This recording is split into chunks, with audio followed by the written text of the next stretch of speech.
When you're looking at your competition, don't just identify the good things that they're doing and try to clone them. What you want to do is identify what they are the weakest in, and then you go all in on that weakness to capture the market that they're not capturing. You need to get your first dollar as quickly as possible. We did $100,000 in revenue for Action Academy before I had a bank account, a business, an LLC, or even a product. It doesn't matter if it's $1 million company or $1 billion company, all business is the same. Pick one product, one offering that you sell to one target avatar on one platform, and you hyper focus on just one in each of those categories. Instead of doing the rainy day fund, make a fucking sunny day fund. Like, put 10% away where you're like, this is what I want to do. I want to go on this trip, this trip, this trip. How much do I need to make for that to be 10% of my disposable income?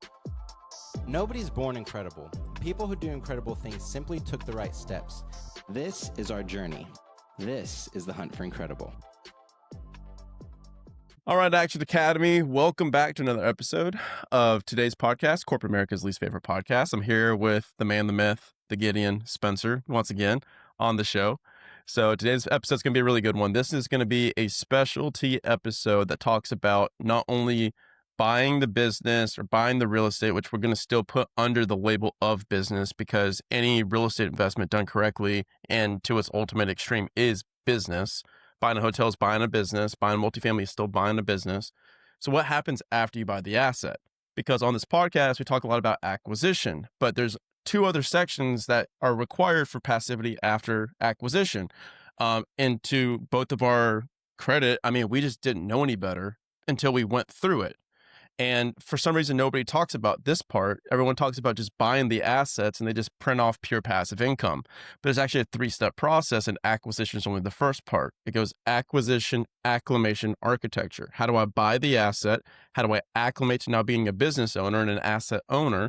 And then lastly, how do I build the architecture, the meeting cadence, the flows, the org chart of my company so that I can have it run like I want it to run and the company doesn't run me? So today, Gideon's going to break down, along with me, some of the different pillars of business, and we're going to go kind of section by section with some of our greatest lessons. So Gideon, you want to introduce yourself maybe for somebody that's listening for the first time and they're unfamiliar with you, and then break down the pillars that we're going to hit. Yeah, of course. Gideon Spencer, you can find me at Gideon Spencer _ on Instagram. My background is in tech, moved into hotel acquisition, so invested across 7 hotels, partnered in 1. We got 2 more deals in the pipeline that I'm super stoked about. We got to touch base on those lunch afterwards. Basically the last few years have been hyper focused on acquisitions and stabilization of those assets. So that's why this episode's so important, because we're going to go over 4 fundamental pillars of business, and it's good to think of these things in simplified terms because it's easy to complicate business, and when you buy a new business, it's easy to get muddied with all the different processes and operations and requirements and metrics. So we're going to keep it simple in this episode, and we're going to break down business into 4 fundamental pillars. We have marketing, sales, finance, and operations. Before we dive in, it's important to also note that when you are evaluating your business and you're stabilizing it, and like Brian mentioned, deciding what you want your business to look like and how you want it to run, you want to apply something called the meta framework, which is effectively a framework of identifying the problems in each of these 4 pillars and hyper focusing on only one problem to solve at a time. So you're only looking at the biggest bottleneck, the biggest issues, and you're zeroing in on that as opposed to spreading yourself thin. So as we walk through these different pillars, we're going to be discussing the different frameworks that you can use to not only improve that aspect of the business, but evaluate the health of that aspect of the business. And once you've identified the least healthy aspect of the business, hyper focus on that, tackle it, and we'll just work our way through. I love that you say that because I paid a lot of money now to learn business. And people tend to overcomplicate it because we're all ADHD. So our brains are naturally designed to like find the chaos and seek the chaos rather than the simplicity. And one of my mentors told me this like framework for business that really actually finally made sense to me. And it took something that was so complicated and it made it simple. And he said, it doesn't matter if it's $1 million company or $1 billion company, all business is the same. It's like a conveyor belt. And he was like, if you view business like a conveyor belt, instead of this whole thing that's going on with 9 million different directions all at the same time, it's way more simplified because you have sales and marketing at the front of the conveyor belt. Then you have operations and fulfillment in the middle. And then you have product like profit and finance at the back end. And if you have a kink, it's a linear process where if you have a kink in the sales and marketing, then you're going to be able to see that because it's not even going to flow to operations. And then if you have a kink in the operations, you're going to see that because it's not going to flow to profit. And so it's like you can solve one at a time on the conveyor belt. And once I figured that out, and I was like, oh, okay. So for instance, it's like if you don't have sales and marketing, if you don't have lead flow and proper revenue coming in and profit, revenue coming in top line, then the rest doesn't even matter because you need to fix that because you don't even have money to pay your people for operations. And then if you don't have any profit, you got to go fix your operations. And so as soon as I viewed it like a conveyor belt, like sequentially, then everything changed for me and it became way more simple. So I'm excited to dive in, man. Let's start with sales and marketing. That's probably my favorite. Let's do it. Sales and marketing. And then just to quickly touch on that, simple scales. So oftentimes people, when they run into issues with their business, they're looking for things to add, but 9 times out of 10, you're going to be more effective by removing things. So pick one product, one offering that you sell to one target avatar on one platform, and you hyper focus on just one in each of those categories till you scale up to $1 million plus per year. And then after that, you can think about, okay, what do I want to branch out? But you should be able to get to $1 million a year with just one in each of those categories. So actually, yeah, let's just kick that off with marketing because that's effectively what that marketing is, right? So that's one of my favorite frameworks to dive into when you're thinking about what does my company actually sell. Oftentimes when we buy businesses, we're inheriting decades of experiments that people have run. Hopefully we're buying poorly run businesses. And so one of the best ways to clean that up is identify the most valuable product that is being sold and then hyper focus on that and cut off any other products that aren't being sold as effectively. Hyper focus on the single avatar, hyper focus on a single platform. So it's okay to post across YouTube, Instagram, TikTok, everything else, but you really want to master one platform. And yeah, one single avatar, because one single avatar you can scale. If you're trying to sell to 10 different avatars and you're barely making traction because you're trying to sell to everybody, then you'll end up selling to nobody. Yeah. So just pick one and then hyper focus on those and scale from there. So let's break this down into 2 sections. I'd like to hear your opinion about this, on this specifically about like a USP or like a unique selling position, and then also your I forget the acronym right now, but like your perfect employee, or your perfect avatar. It's like your ideal ICP, ideal customer profile or ideal client profile. ICP is the acronym. So how do you think about it from a hotel perspective? Because I think that would be really useful for somebody that's in multifamily, storage, hospitality, or real estate at all. How do you think about that and apply that in your hospitality business? And then I could talk about it from a service business perspective. Yeah, so I like to employ something called the gap strategy. And I did this in tech also. I didn't go into my tech background, but built a bunch of tech products for everyone from startups to large scale enterprises. This is a universally applicable concept in business. We're talking about fundamentals here. And that is... We're not talking about practice. Yeah. Not practice. We're talking about practice? We're talking about game. Practice? Not a game. Practice? Not a game. So the gap strategy effectively says when you're looking at your competition, don't just identify the good things that they're doing and try to clone them. What you want to do is identify what they are the weakest in. And then you go all in on that weakness to capture the market that they're not capturing. So a perfect example that we did for our hotel, our most recent purchase in Solvang, is we looked at the market and we found that it was incredibly restricted on space, which is great for us because it's a natural moat. They're not going to do any more building in that market. Secondly, because they're restricted on space, there were no other hotels or even restaurants that had large outdoor areas. So when we identified an asset that had not only the largest outdoor area, but we have 2 of the largest outdoor areas. So we have more than 5x the outdoor space than any other property. That was the moat that we leaned all in on. So what we've designed the hotel around is being able to host events, host weddings. We have 2 large garden areas that both have different vibes. So we have kind of the cozy hangout with a beautiful fireplace and relaxed drinking wine with friends. And then we have the front garden area where we can have pop-up events that are outward facing. So if a boutique wants to come and do a pop-up, they're right on the street with heavy traffic. So we saw what does the market, what competitors do terribly in the market that we think will be valuable, and then we go all in on that. So it's identifying the gaps rather than trying to clone the strengths. Yeah, so I love the gap strategy. That's basically like USP, unique selling point. So what is the one thing that you can do whereby doing that separates you from the rest of the competition. So it's exactly what you're talking about. And so ironically, before I talk about service business, I want to talk about our hotel that we're doing via, because it's kind of something similar to where in Florida, there's like 9 million beachfront properties, and it's really hard to compete because the cost of the land itself is just like astronomical. So unless you have some type of economies of scale, it's just not going to work, especially in the Miami market, South Florida market. It's crazy. Insurance is crazy. And so we're like, okay, well, what's an undertapped, underutilized section of this market? And we're like, well, people obviously love the Bali, the Tulum vibe, and that doesn't really exist in the United States. So why don't we just build that? And so from a design perspective and an experience perspective, we said, okay, cool, this is a moat because this isn't anything that anyone's doing in the South Florida market. And we're starting with 20 keys with the ability to develop, I think, another 20 keys. So it's going to be individual villas. So we're starting with that. And then also another moat is a legal and infrastructure moat, like a zoning moat. So we have farmland. And so it's zoned agricultural. And so we're able to go for a multi-year process with the mayor and the board of directors for Miami and the county. We were able to get a bunch of like farmland grants and be able to do a land lease on this farmland that's really, really difficult to get. So that's a moat in and of itself. So how do people can apply this is think about your USP. What is unique to you? And you can choose your USP in the very beginning is what you're talking about. Like you want to go for a gap in the market and then hit that and be like, this is what we do differently than anybody else. Because if you're more of the same, then you're just going to compete on price, which is a race to the bottom. Yeah. Not only that, but when we think of marketing, people often think of the creative space and like, oh, having creative content, creative copy.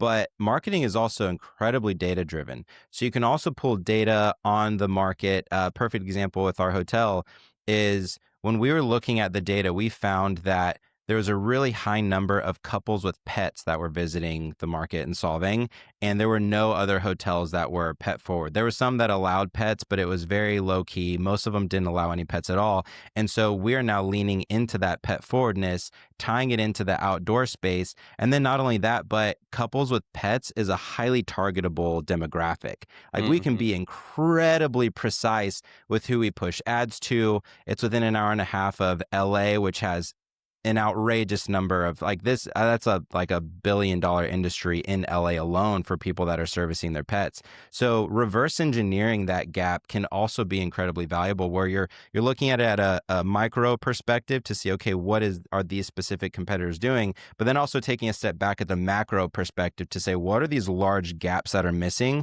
so that we can exploit those. And then not only that, because you're data driven, you're able to reverse engineer and project your returns before you make that investment. So you're not putting as much, the capital that you're putting is not in as great of a risk as a more speculative play. Yeah. And I mean, and then that goes straight into ICP, your ideal client profile, because what you guys did is you started from the beginning with reverse engineering, like what works. And for us, we had other properties. So my business partner, Ben, who's the majority GP on the deal, and he's the one that's running the development team. He has two other properties here in Texas, Onera, Fredericksburg, and then another one. I forget the name escapes me of where it is, but he serves couples, like for romantic getaways, almost like a getaway house style. So that's who we're serving down there. We're not serving the person that wants to go to Miami to party and go to live. We're serving the person that wants to be part of the Miami wellness scene, and they want to go off on their own and bring a book, and they want to have privacy and seclusion, and they want to have their own space. That's very difficult to get in the Miami market. Another way that we use ICP is in Action Academy. So for somebody that's listening to this and you're starting your own company, or you're building a company, or you just bought something and you're like, dude, Brian Gideon, I have no idea what my ICP would be. Here's what you do. First, you can start kind of broad and be like, I serve this demographic. It can be males between 20 and 40 years old. Okay, cool. This is who I'm going to serve as my demographic. So for Action Academy, we started people that want financial freedom, high performers in corporate America. Okay, cool. We started with that. And then we started to just kind of see, all right, who's joining? And it was like, okay, 75% male, 25% female. Wasn't marketing female, but then we just ended up with 25% female by default. I was like, that's interesting. Okay, what professions are joining? And then you start seeing all the different professions. And like you said, you collect data, because you cannot make a decision in business without data. A decision without data is just a guess. and we don't have time for guesses. Like guesses are expensive. And so you look at the data and we're like, okay, they're all sales or they're all engineers. Everybody in Action Academy is a freaking sales rep or they're an engineer. And we're like, okay, well, now after a year, let's go back and look at the data about who is our most successful member, not just who is a member that's paying us money, who are our most successful members. And we identified that person and that ICP. And then so now we have like a pure demographic. If we're like, okay, if you're an engineer and you've got over $50,000 in cash, you're making over $200,000 or $150,000 to $250,000 in your engineering job, and you have a high degree of urgency to leave that job, it's like that is our perfect Action Academy member. So what you do is you just get the data of all of your customers, and then you say, who are my top 10% customers for both results and for spend? And for the hotel space, it'd be like, okay, who's continuing to come back? Who are my highest LTV customers? And then you just take that 10% and you put all of your marketing towards them. And then that's the 10% that you market towards specifically and ruthlessly in your ads. And then you kind of ignore the other 90%, not to say that you ignore them with delivery and fulfillment, but from your marketing perspective, you just attract more and more of the best customer that you know that you can serve. And then you don't even have to improve your delivery. It's just, you know, your delivery is tailored for them. Yeah. And then also another framework that a lot of people already know, the 80-20 principle, where 80% of your return comes from 20% of your effort. So oftentimes I was actually just talking to someone who I coach who has a media company, and she was like, I can't afford to give up, this demographic that's giving me 20% revenue because I basically have 20% margins. And when I lose that, and looking at where she was allocating her effort, that 20% was sucking up 80% of her time. So I was like, if you cut off that 20% that's taking up 80% of your time and you hyper focus on the 20% that's giving you that 80% return, you'll 4x your business. You're not going to lose by 20%. And you can adjust your price. Yeah. So, I mean, if you literally double your price, you could take half of the customers. You can lose half your customers. If you double your price, lose half your customers, you're doing the same revenue and probably more profit, because now you can actually deliver better and get better results for your customers. So, I mean, like, kind of all roads lead to like increasing your prices as much as you can. You don't want to be the low cost provider. You want to be the high cost provider. Dude, it's funny. Here's a really good one for marketing. So in marketing, pricing is everything. And it's so interesting because I'm someone that's gone from, in the information space in Action Academy, we went from $1,500 lifetime to $2,000 to $5,000, and now we're in $10,000 plus for Action Academy price point. And around $2,000 to $5,000, like my biggest mental hurdle was going from $2,000 to $5,000. I thought that the business would shut down going from $2,000 to $5,000. Now at $10,000, it's like, dude, we service people 10 times better at $10,000 than we did at $2,000 or $5,000. Now, does that mean that I wish we would have started at $10,000? Not necessarily, because it would have been insane to try to market and target the same price that we have today. But the point of that is it's just like you want to have your price to a point where people actually believe it. So what people tend to do is you tend to sell out of your own wallet rather than sell to the person that actually like needs it. So it's bad to sell a $10,000 thing to somebody that only has $1,000, but it's even worse to sell a $1,000 thing to somebody that has a $10,000 budget. Because you're like, okay, I just missed out on that opportunity for that person. And I just saw this ad on the flip side of this with marketing. Sometimes you make an offer, when you're making your offer, it still has to be wonderful. Like Hormozy talks about this a lot, but it has to be believable. So I saw this offer and I was like, this is the stupidest, scammiest, dumbest offer that I've ever seen, because I'm in the space and I'm like, there's no way in hell I'm going to click on this thing. And I know there's no way in hell that you deliver on it. And the ad was literally just this static box. I'm not going to say the company, but the ad was, we will help you source, fund, analyze, underwrite, and transition a $1 million cash flowing business within 60 days guaranteed. All it takes is $15,000. For $0 down, we'll help you negotiate it too. So like, we'll negotiate it for you, we'll raise the capital for you, we'll find it for you, we'll do everything for you. Just give us $15,000. I was like, bro, that could be the greatest offer in the history of the world, but no one's going to believe that shit, because that's exactly what it is. It's shit. Because I'm in that space. I'm like, dude, that's impossible. So it's like, you have to be careful with what offer you position, because you want to have it to where it's premium and it's so believable though. You don't want to like say, oh, I'm going to make you a millionaire overnight. Nobody's going to believe that anymore. Yeah. Yeah, 100%. Something else, one more thing on the marketing, and then we can move on, being thoughtful of time. Something that you guys did really well with the resort that you guys are developing is you're effectively doing the marketing before you even break ground, which is another major hack that we do a lot in the tech space. People do it a lot less in real estate, but it's becoming more popular, and you and Ben are doing a really good job of that, which is selling and offering to gauge interest and then going all in. So with the development that you guys are doing, you had a lot of data to support it, but you're still doing great marketing to raise the capital and everything before you even break ground. So back to what you were saying, guesses are incredibly expensive. You can capture data on guesses oftentimes before you invest too much capital into those by marketing and promoting a product and then gauging interest. And if people don't bite onto it, then you can pivot or pull back or do whatever. And then if people do bite onto it, then you can go all in. So people do this a lot in garments, right? So they'll say like, oh, we're doing I don't remember what they call it, but like a big drop, like a product drop, and they'll test the market. And then the products that do best, they'll make a drop there and sell, 10,000 or whatever. And then not even sell the other ones that didn't gain any interest. So being thoughtful and capturing as much data as you can ahead of time before diving in and going all in can be wildly advantageous. And one more thing on that is if you're starting a business, which is actually probably out of everything, the thing I'm most qualified to speak on, because I've started multiple 7-figure companies. Now I'll have an 8-figure company from scratch next year in 2026. And so I would say the number one thing that is most important if you are looking to start a business is you need to get your first dollar as quickly as possible. And so what I mean by that is it's funny to come up with this crazy business plan for what you think it's going to be. You can have a general idea, but then you need to sell a discounted version of that general idea out to the market as quickly as possible. It's called your MVP, minimum viable product, that you know about in tech. And you need to get customers on like paying you money as quickly as possible as soon as you have the idea. So like for instance, we did $100,000 in revenue for Action Academy before I had a bank account, a business, an LLC, or even a product. Like I literally just coached people for free, and then I emailed them, "Yo, I've got this idea. I'm gonna make a course, $1,500. It's gonna eventually be like $5,000, but you want it for $1,500 before I'm done with it?" They're like, "Yeah," and they Venmoed me and Cash out me $100,000. That was crazy.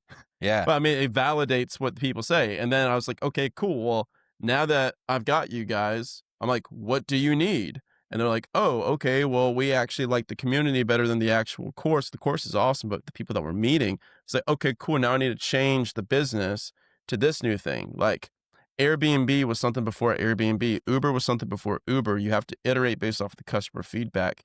And then now I'm even doing that with the business buying section is I'm like, okay, you bought the business. Now what? And I'm going to all those guys and girls. I'm like, what are you struggling with? What's the issue? What's the problem? So that I can work with the customer to build our next offering and our next additions to Action Academy to add to our USP. So like, you have to talk to your freaking customer, and people don't do that. They just guess. So guesses and yeses are really expensive. Yeah. Hey, quick pause here. If you're getting value from these conversations, it would mean the world to me if you took 10 seconds right now to leave a 5-star review. Each review directly helps us reach more people who can benefit from these incredible conversations. And if you're looking to buy a hotel or invest in one of our deals, or even if you just want to say, hey, you can send us an email at hello@thehuntforincredible.com. We'd love to hear from you. Now back to the show. Yeah. One of my favorite expressions, what is it? No's save you time, yeses make you money, and maybes just waste all your time. Yeah. Yeah. And also like build the plane on the way down. So what you did a really good job and what I did same in my community is I had webinars to tell people about what I was doing before I came up with the name, before I came up with the branding. And like, I literally just had a price point, an offering, and a webinar. Mhm. And it was actually somebody who bought into the community who came up with the community's name. Because we were literally like on the way down, assembling this plane, pulling it together, and not getting distracted with the things that were down the road, but only doing, okay, what, like you were saying, profit first. What is the first thing that I have to do to make that first dollar? Mhm. Okay, I need to tell people what I'm doing. Okay, cool. I told people what I'm doing. What's the next thing? I need to tell them what the offering is. Okay, what's that offering? And then get to the close. They were literally just wiring directly to my bank account. I didn't have some fancy stuff set up. I didn't have a name. I didn't have any branding. So literally just doing what the immediate next step is. Because oftentimes we plan so far ahead And really, that's just fear, Mhm. fear of taking that next step. So we spend all of our time planning and we're waiting for all the lights to turn green before we actually leave the house. But realistically, what is the single most important thing that you need to do to get to that first dollar? 1,000%. And don't make it like you don't have to have your $10,000 thing day one. Like I wouldn't do it. If I could go back, I'd do it exactly how I did it. Maybe I wouldn't start at 2 grand, maybe something around like 5 grand. But like I would start off with a stupid simple offer that's super low that people can come into and they're like, okay, cool. Like even if this absolutely sucks, this is still gonna be worth my time. If you're getting around $10,000 price point though, like you better be ready, willing, and able to deliver on that like day one. That's the one thing that I'd offer. So speaking of profit, let's go into ops and Yeah, profit. this is actually a really good segue into sales. One of my favorite frameworks is the yes ladder. So it's getting small yeses before you get those larger yeses. So Mhm. something that we did when we were raising capital, and I recommend this to everybody, is effectively the first point of contact with a potential investor.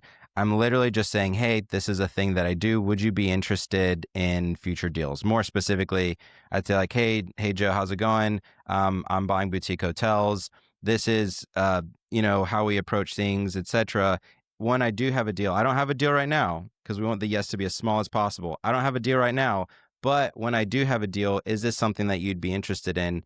By the way, how are Stephanie and the kids doing? Like, I genuinely care about you. Coming out with the ask right away. Don't act friendly and then pop an ass because then it just feels slimy, right? But Yeah. literally, like, get the smallest yes you can first, which is just, yes, I would be interested in something if something came up. Mhm. And then build up from there. Okay, now we have a deal in the pipeline. Would you be interested in learning more about this specific deal? Okay, it's a little bit bigger of a yes. And then it eventually goes down to, hey, we're looking for a check to be written for $150,000. Is this something you'd be interested in? Right? So starting with those small yeses, like you were saying before, and then building up. If you come out the gate with too big of a yes too early, then you can end up pushing them away. Yeah, it's the tie down. It's a tie down or a trial close. So it's like whenever I mean, dude, like I know so much sales stuff in my head that I don't even talk about it because it's just like I've spent my entire career in sales. But yeah, it's just trial closes and getting it going and going and going again. So we just did a webinar for Action Academy, where we did the business buying webinar and it was amazing. So shout out to everybody that showed up. But we had like 650 registrants. We had almost 300 show up. Like 70-80% of them stayed the entire call, and then at the end it's building the yeses. Like, hey, did you get value from this call? Yes. Okay, so here's a recap of what we did you guys understand this part? Yes. Okay, did you understand this part? Yes. Did you understand this part? Yes. Okay, cool. We're doing this offer. Do you want to book a call? Yes. And so it's the same thing. It's just building up the yeses. So it's just tie downs, tie downs, tie downs. I will say though, when it comes to sales, is you want to sell somebody out of hell before you sell them the ticket to heaven. So that's one way that we think about it is you want to sell somebody away from a pain or away from a problem before you give them like the freaking plane ride to Hawaii. So for us, it's like we really, really focus on doing like the 1-2 punch. So first is we'll focus a lot on, okay, what's the problem today? What's the constraint? Like where do you want to go? Where are you at right now? Where you want to go? What's the current hell that we're experiencing? Because if somebody has too much comfort, they're not going to take action. So you want to make sure that whatever problem that they have, like they're very, very aware of the problem. And then you sell them the ticket to heaven, and then you sell them the plane ride to Hawaii, and you're like, okay, cool. Now we can do this thing. So great tip for any sales reps is sell the path out of hell before you sell the path to heaven. Like that will probably double your income.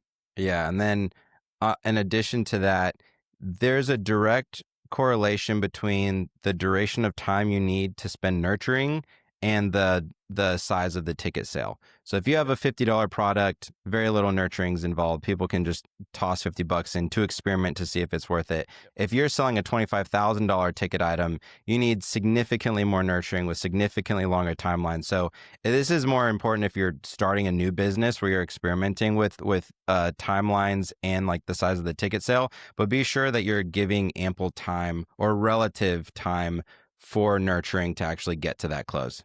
1,000%. And I mean, in corporate, like back when I was working my corporate sales job, it's like it's all the whales that were my big thing. And I think that for most people, if they just focus on doing a larger ticket in whatever sales profession that they're in, they'll double their income because most of it's off of like a bonus structure.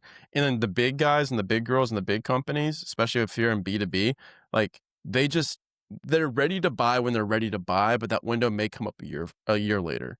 So you just got to be on top of them, constantly marketing, constantly marketing. And so for me, whenever I was in sales, I was focused in, my time was 50% marketing to the whales and 50% door knocking the minnows. And so I'd be door knocking the up and down the street business. So that would actually keep the lights on and keep some commission in my pocket. But I knew that some of those wells would close, and it was the easiest sales pitch and sales presentation because they have so much money, and these are procurement directors, they're ops directors. Like, it's not their money that they're spending, it's the company's money. And if you could just go in there and they already know the problem that they have and they're a sophisticated buyer, that you can offer a sophisticated solution, and then it closes pretty quickly. But it was getting in the door that was the hard part. So I would just constantly, I call it air game versus ground game. And the same thing applies in your sales job today. If you're doing real estate, instead of selling residential homes, sell luxury homes. If you're doing commercial, don't sell the freaking $1 million storage facility, sell the $20 million storage facility. It's just you're dealing with a more sophisticated buyer, and it's more fun. That is such a good point. It's easier to sell 10 $100,000 products to make $1 million than it is to sell $1 million $1 products. Yeah. It's way easier. So much easier.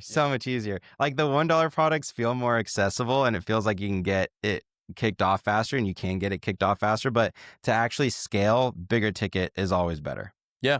I mean, we're doubling the price of Action Academy here pretty soon because we just realized, okay, cool.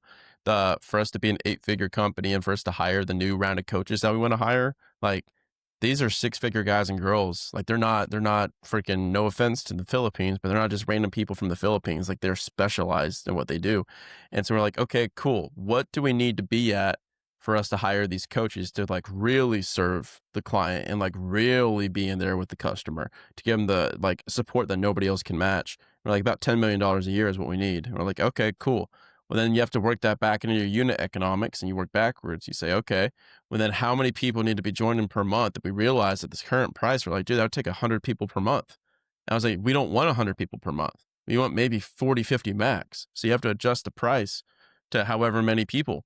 And so we're like, okay, cool. If we want 40 to 50 customers, new members joining per month, what price point is that needed to warrant this outcome? So that way we can deliver to the best of our ability. And so that's how we make pricing decisions. You don't just wing it. You go off of like the industry, you go off the market, you go off data. Yeah, 100%. All right, segueing over to finance. One of the most important things to keep in mind with finance that is often forgotten is cash flow beats profit. Cash flow beats profit. Describe the difference between cash flow and profit, because a lot of people don't understand there's a difference. Yeah, so cash flow is the money that is passing through your business and the rate at which money is passing through your business. Profit is top line or gross revenue minus expenses. And the reason it's important to distinguish these things is because oftentimes, literally, same person who I was coaching with the media company, she was getting sales. She had about 30% profit margins, but she had net 90 terms. So her clients didn't have to pay her for 90 days, but she had to pay out payroll regularly over that 90 model. Days. So she was like, I don't get it. Like, my business, I have 30% margins, but I never have any money in the bank. And I said, that's because you don't have any cash flow. Like, you're spending your cash super quickly and you're collecting it super slowly. So this is a crazy thing to think about, because effectively you can have a profitable business and still go bankrupt if you're not collecting the profits quickly enough, if the cash flow is not strong enough. Mm-hmm. Yeah, profit's a theory. Profit's not even real. It's a theory, because if you look at the profit for my companies, they're artificially lowered, like, because we lower it for taxes. Like, everybody that's a business owner does that. And that's why when you sell a company, we have what's called add backs, which are like, okay, cool. Like, I'm going to add back this education. Like, we spent like, I think $250,000 on education for the company this year. So it's like, that's for me and the team. So that's masterminds that I'm joining and putting that on the company, as it should be. That's not even anything that's wrong. That should be on the company. I'm paying for my employees' education and training on the company. So, I mean, that could be $250,000, that you're taking that profit number down. So we're manufacturing that low. And that's, again, the tax game. But so that's why profit's a theory, cash flow is king. So my favorite quote is, revenue is vanity, profit is sanity, and cash flow is king, by Vern Harnish. And so I just went to a Keith Cunningham workshop at Business Mastery for Tony Robbins. I love Keith Cunningham. He runs this program called 4-Day MBA that I'm going to be taking. And so he was teaching you how to look through that. And cash flow is, single-handedly the most important thing is how much cash is left over in the bank, like every single month. And so for us, that is what we optimize for. We don't optimize for profit. We optimize for net free cash flow. That's what we look for. And so at the end of the day, Hormozy in his new book, $100 Million Offers, has a good frame of it. I think he says the formula is you want 2 times your CAC and collected profit within 30 days. So that way you have a perpetual money machine that will be able to, it's client finance acquisition. I think he calls it something else, but it's CFA, client funded acquisition. So that way that your customers and your clients are paying you enough money for you to go market back and get new customers, because if you don't have cash flow, you can't market. And so that's something that we focus on, and that's the machine that we built in our companies, and that's like the number one thing that we focus on. So is there anything that you've done to increase or kind of move your cash flow one way or another?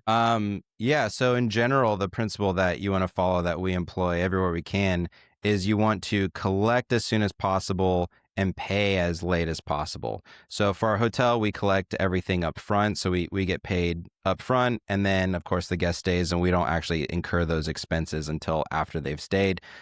Same with Dude, big thing, really quickly, sorry to interrupt, but over the last 5 or 6 years, I've noticed a change in hospitality to where they will bill your card for incidentals at the very beginning of the check-in. That's new. I don't remember when that started, but that's a new thing that I don't remember that always being is you check into any hotel and they're saying, hey, I'm going to bill your credit card. I need a card on file to bill, $300 a night in incidentals, which will be returned to you at the end if everything's okay. And so that's how they manage their cash flow. So if there's anything that's wrong or anything that's out of the menu bar that they miss, then they already have that out of your bill and they already have the cash up front collected and they just refund the rest. Yeah. Genius. Yeah. No, 100%. And then not only that, we don't have time to get into it in this podcast, but when you have cash on hand, even if it is like in accounts payable, money that's due to other people, you can do creative things with that cash because you have that cash on hand. Of course, it increases the risk depending on how you're using it. The number one book changed my life because the first year I made $1 million in my company and in business, I looked at it at the end of the year and I was like, well, where'd that go? Like I made $1 million. I know I made $1 million, but where'd the $1 million go? Because everyone's like, oh, well, you have to reinvest it back into your business. No, dude, you're an idiot. You're an operator. You're a clown. You don't know what you're talking about. That's how most business owners operate. Sorry to call him a clown, but I was that guy. I was a clown. Talking to me, yelling at me. Got the book Profit First. Changed my life. Profit First by Mike Michalowicz. Mike wrote the foreword to my book, From Passive to Passionate. Dude, just the idea of changing how you view profit, like everything changed for me. Because before, how most business owners think about profit is to think about like profit equals revenue minus expenses, right? But then in Profit First, it talks about it's like revenue minus profit equals expenses. And I was just like, oh, I'm going to just do that instead. And then the next year, like I had $1 million in my bank account, not on my top line, not on my statement. I had $1 million in my bank account. Huge difference. That was a year later because I was like, okay, revenue minus profit equals expenses. So I go to my team. I'm like, this is the profit margin that we're shooting for. Like, this is our margin. And everything else that's left over is what we're able to spend. And what we do, I took another book, business book that nobody talks about, that is insane. That's a sleeper business book. It's The Millionaire Real Estate Agent by Gary Keller and Jay Papasan. It is a business book. It's not a real estate book. It's like how Gary Keller thinks about things and how he buckets his expenses out. And so I've followed his playbook for The Millionaire Real Estate Agent. I just kind of adapted it to mine, but he has buckets of expenses. So a few of the rules is you spend 10% on marketing. You don't spend more. 10% of your budget goes to marketing. And I was like, got it, Gary. I'm going to do 10% towards marketing. And he's like, your OpEx should not be more than 30% of the business. Like, so all your operating expenses should not be more than 30% of the business. And then he goes, your salary should not exceed 15 to 20% of the business. As soon as they get to 25%, you need to wait to hire until you increase your revenue to bring them back down to 20%. And then you can hire some more. And so literally just using those small rules of thumb from between Profit First and Millionaire Real Estate Agent, if you just read those 2 books, you can run a profitable company. I'm telling you, reading those 2 books put $1 million in my pocket post-tax. Dude, I love that. That's Yeah. solid. Dude, it's so good. Like literally I get money now, and this is, we're recording this early September. And so I have my money right now. We collect it. I'm like, okay, cool. It goes into our top line revenue account, and we have like 9 different bank accounts with salaries, profit, taxes, specs, software, everything. Like we have different buckets for Profit First. You have all these different bank accounts for your different buckets. And so it auto distributes every Friday to all the different buckets. So we don't even have to do anything. I just get the revenue, and then I could see in each bucket, I'm like 40% is going to the profit bucket. And that 40%, as soon as it reaches every $10,000, it just auto sends to my other bank account. So it just disappears. And so I call it taking poker chips off the table. So you win in roulette, and you take a couple of those $100 chips, $500 chips, you put them in your pocket. And it's like they don't exist. And then you're playing with the other money, playing with the house money. Like that's how business goes. And we're able to use that 40% that we have in cash to go reinvest back in the infrastructure of the business. So that's how we're able to fund and bankroll all of the stuff that we're doing in the business and grow so fast with the team and with the infrastructures, because it's client finance. And so, and then people are going to say, oh, well, your taxes are going to suck. Your taxes are so bad. I'm like, my brother, like, dude, once you actually own a business, it's like playing the tax game just for the sake of playing the tax game is dumb as hell. Like, I understand. Yes. Okay, cool. Like my tax bill is 37%. So I'm like, I get it. We want to reduce the tax bill as much as possible. But people are like, oh, I'm going to go buy a Range Rover or something. I'm like, okay, cool. So you'll save 30, and you can make the argument of, oh, I can do bonus depreciation on it. I can do all this different stuff. But dude, you're just playing a vicious cycle, because eventually, like, I came to the realization with me and my legal team and CPA team who make a lot of money, is I was like, okay, well, if I so for instance, we had $100,000 mastermind that I was going to get. And I was like, okay, I'm going to write this off the taxes. I'm like, well, you don't actually write all $100,000 of that off. You get 37 cents of the dollar off, because that's your taxable rate. So I'm like, okay, so me getting the $100,000 thing is I'm still spending like $70,000. I'm able to write off like 37,000. So I'm spending like 63. And so you're still spending that. Right. And so I'm like, you're spending $2 to save $1. And so at a certain point, it's like there's smart things that you can do that don't involve spending all of your money. But what business owners do is they just go spend all their profit. Right. And they're like, oh, okay, I did it right.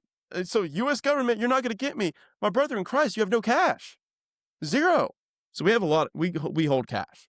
I like cash. I'm never going to not like cash. I don't know about you, but like, dude, like what we target right now is I want 3 months of complete OPEX reserves for the company.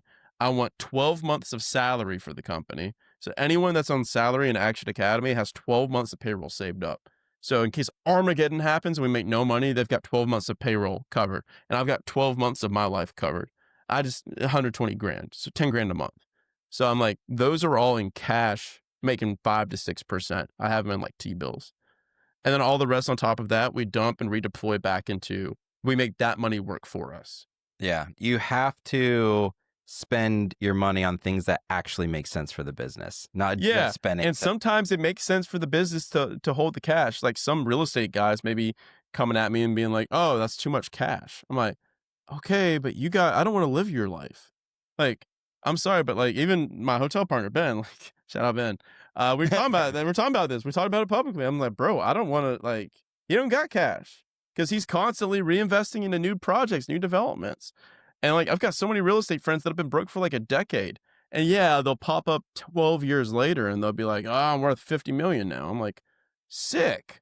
But like, that's 12 years. Like, I want to enjoy my cash flow, my distributions throughout in a responsible way. So what I do is, instead of thinking about how can I scrimp and save, I'm like, here's how much I would love to spend. So what people need to do is $2 million a year, like spending for everything that I want. I did the math and I was like, okay, I need about $54 million a year, coming from my business, where I take this amount in distributions, I pay this amount in tax. Like, I need to take home basically $12 million. I need to take home $1 million a month to live the life that I want and be able to save 80% of it. So I'm like, I need a business that does 50 million. And so if people just reverse engineered that math, I'm like, okay, cool. I can do that in probably like 4 or 5 years. That's how I Yeah. think about it. Yeah. Gives you a target at least. Yeah. No, 100%. That's strong. Yeah. All right. Wrapping up on time, segueing over to operations. This point Let's that I ignore have, operations. Operations doesn't exist. All you gotta do is just buy the asset. you hire someone for operations. We Yeah. don't even need to You think just about hire an operator, man. that. So this is more for the leaders in the business of how to think about operations, which is give your team the what and the why and let them figure out the how. So Hard. the military calls this mission command. Spotify popularized an expression being tightly aligned and loosely coupled, which is effectively everybody is hyper aligned on the overall company vision and goal, and then their personal roles, responsibilities, and the outcomes that they're owning and why they're owning it, and then you give them the how. 100%. That's so difficult, especially for people like you and me who built their businesses from the ground up, because you're so familiar with each role because there was a time where you were wearing all those hats. And then as you bring other people in, you're thinking like, you know what the how looks like. But something I'd encourage people to think about, and this is something I actually just posted this on my story, which is the thing that doesn't light you up, that you hate doing, there's somebody else who loves doing that thing, and they're probably better at it than you are because they love doing that thing. Yeah. So rather than giving out the roles and responsibilities that you feel are less important so that you hang on to the important thing, flip it in terms of what lights you up and then cut everything else out so that you can bring people in who like doing the things that you hate doing. And then now everybody's working on something that lights them up. Everybody's aligned. And then that's when business really blossoms. Yeah, can I add to it? Yeah. So, yes, I agree with that, comma, and it's more difficult than you're making it out to be, because there's two different stages of business. There's the generalist stage of business and there's the specialist stage of business. So in the beginning stage, it's like, yeah, I was doing everything like that to where I was like, okay, cool. Like, I'm going to let you guys figure out the how. But then what do you do when your employees come to you and they're super frustrated because they're not performing because they don't fucking know how to do it? They don't know. They don't know how to do it. And you're like, okay, well, I don't know how to do it. And so you got two virgins trying to have sex. Like, that's why we don't have an HR department. But seriously, it's like, I got that one from Layla Hormozy. So if anyone sues me, shout out Layla. But seriously, so the issue is you have two different ways of training talent, right? So it's either you buy experience or you train experience. So you either need to train the employees on how to do the thing so that they can do it, or you have to hire somebody that knows how to do the thing. So that's the issue that you're running into, because I agree with what you say from a theory perspective, but from an execution perspective, it's really hard. So that's why when you go up to like 10 million plus, like the messy middle is, okay, we have a lot of talent that works really hard, but they don't know how to do the thing. So what we do right now, and like kind of what I've gotten from the Hormozis and from the coaching and training that I've done with them and with other people, is you have what are called like rising stars on the team. So you have a bunch of people that are super smart and high agency. So people that want to do it and they're capable of doing it from a horsepower perspective mentally. They just don't have the actual experience and the skill sets to do it. And this is in the middle stage where it's really difficult for you to hire the person, because like the game of business is to hire the person that's already done it and you bring them down. So like that's the 8-figure skill set, is you're like, okay, cool. I don't know marketing. I'm going to hire Alex Hormozy's old creative director for like $400,000 to come in and teach me and like run the company, run the marketing. And he tells me what to do. That's the only way that you get the experience. So what we do right now is rising stars. So you have the people that are competent, and then you go hire outside agencies and outside contractors to come in that are normally really expensive. So we just spent, I think, $87,000 on Cole Gordon's like sales like mastermind and sales system. And then I'm using a Stephania, who's my rising star. I'm training her on all of the sales and marketing so that she could be a really good CRO. So I'm training her from their skill sets, because I didn't have the skill sets of how to build and manage and lead a sales team, but they do. So now we're both learning together. So now we possess that skill set to train somebody else. So like it gets to a point in business where in the beginning, what we were talking about first is product market fit. It's just like, okay, can I make a good product, make a good offer, film the offer? But to get to like 10 million plus, it's like, okay, I need the right people that are telling me what to do, that have experience, and that because the other people just don't know how to do it. So it's like, hey, do you guys know how to manage 1,000-member community? It's like, nope. I'm like, all right, kind of need to go get someone that's managed 1,000-member community and bring them down. Say, hey, you've already done something at $20 million a year. Like, come down and come with us. We'll make you an offer you can't refuse. And so it's all talent. So it's complicated, dude. Dude, it It's is hard. difficult. I mean, but that's why 98% of companies are beneath $10 million. Yeah. Something else that can be employed also is coaching and in the framework differently than training. So there's a really good book. I think it's called High Performance Coaching, where basically it's run by this company who started off, they did an interesting study where they had tennis players that were coached by elite golf instructors who didn't know anything about tennis. Mm-hmm. And they were studying the different coaching styles. And what they found was that the top golf instructors that didn't know anything about how to play tennis were coaching tennis players better than moderate to high performing tennis coaches. How was that? The reason is because of their coaching style. And the coaching style was effectively one where they would ask the tennis players questions that would cause them to find the answers intuitively. So the way that would look is rather than saying, oh, hold your racket like this and pivot your hips like that, they would say, how does it feel when you hit the ball? Or rather than saying, keep your eye on the ball, which is a famous expression in sports, they would say, what direction does the ball bounce when you notice it spins on its way over to you? So they're asking questions that cause the individual to come up with the answers on their own. So, for example, in business, and to reiterate, this is very difficult because especially when you know how to do something, you just want to tell someone how to do it and send them on their way. But proper coaching, what that looks like is if an employee comes to you and says, oh, I don't know how to create this form, for example, then rather than telling them how to create it, you ask them, well, how would you create it if like you had full autonomy? What makes sense to you? Or who do you know that might know how to create it? Right? So you're asking them questions that they should be asking themselves. And then now, rather than giving them the answer, you're giving them the frameworks and the questions that are actually empowering them to be able to go answer those questions for themselves in the future. So while it is a more costly investment up front because it does require more patience, it requires more conversations, you're giving them the tools such that they don't have to come and ask you for questions later on because now they know the questions to cycle through to go solve those questions on their own. Yeah, and in closing, it's kind of like Dan Martell's 1-3-1, where it's like one problem, 3 solutions, 1 suggestion. Yeah. So it's like when you come to me, don't just give me a problem, like because then that's just complaining. Like, okay, cool, I pay you money. Like, what's your solution to it?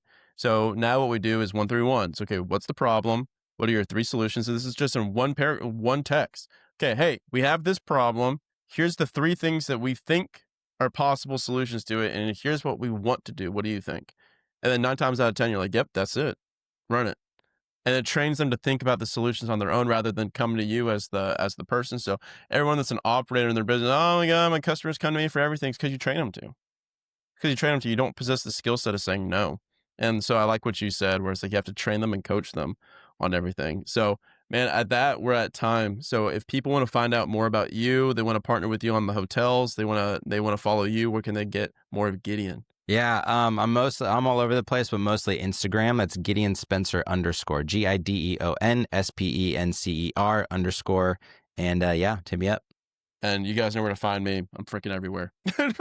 So, dude, awesome. The saga continues, guys. If this was valuable to you, please like, subscribe, and share this with somebody else. And also, if you're interested in having conversations like this 24/7, Action Academy, this is what we talk about 24/7. And then also, what's your community? Incredible Hospitality Co. So we coach people on how to target, take down hotels, raise capital, and then stabilize it. Beautiful. So if you want one of those 2, reach out. You guys know where to find us. You're not going to lose either way. So guys, thank you so much. Send this to somebody that you think could get value from it. See ya. Peace.